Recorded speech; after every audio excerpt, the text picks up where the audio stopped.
आपण बनवणार आहे मेथीची सुकी भाजी। हे बघा, त्यासाठी मी घेतलेलं आहे 7 मिरच्या घेतलेल्या आहे, 1 गाठा लसूण घेतलेला आहे आणि मूठभर मी शेंगदाणे घेतलेले आहे। चला तर आता मी कढई ठेवलेली आहे। हे बघा, कढई थोडी ओली आहे तर मी ती सुकू देते। चला तर आपण आता तेल टाकून घेते मी। हे बघा, 2 उकळे मी तेल टाकलेलं आहे। आता तेल तापूस तर आपण चला लसूण कुटून घेऊ। हे बघा, लसूण कुटून घेतो। तेल आपलं आता तपलं आहे तर त्यात आपण मोहरी टाकूया। पाव चम्मच मी मोहरी टाकलेली आहे आणि पाव चम्मच मी जिरं टाकलेलं आहे। हे बघा, जिरं आणि मोहरी हलवून घ्यायची, चांगली होऊ द्यायची। चला तर आपण मिरची टाकूया। मिरची हलवून घ्यायची, चांगली तळू द्यायची।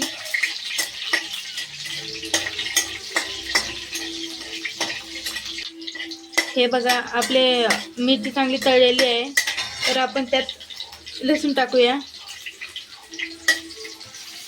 लसूण चांगला तळू द्यायचा। आता आपण शेंगदाणे कुटून घेऊ। एका शेंगदाण्याचे 2-3 तुकडे होऊ द्यायचे, जास्त बारीक कुटायचं नाही। हे बघा, मी शेंगदाणे कुटलेले आहे, ह्याचे कुटून घ्यायचे। पाव चम्मच मी हळद टाकत आहे। हळद टाकली की भाजी टाकून द्यायची लगेच। भाजी हलवून घ्यायची चांगली।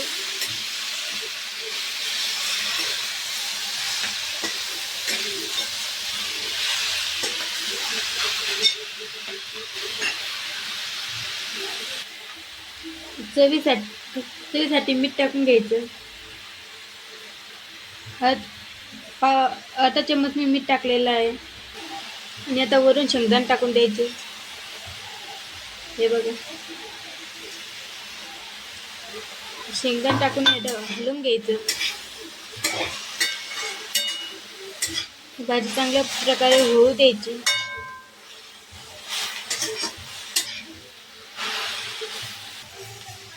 10-15 मिनिटे मेथी होऊ द्यायची चांगली। चांगली हलवून घ्यायची। चांगली हलवली की मग ती खाली चिपकत नाही। तर हे बघा, आपली मेथी तयार झालेली आहे। मी 10-15 मिनिटे शिजू दिली आहे, चांगली शिजलेली आहे। हे बघा, नाही तर हे बघा, आपली मेथीची भाजी तयार झालेली आहे। आता मी काढून घेते, टेस्ट करून बघू कशी झालेली आहे।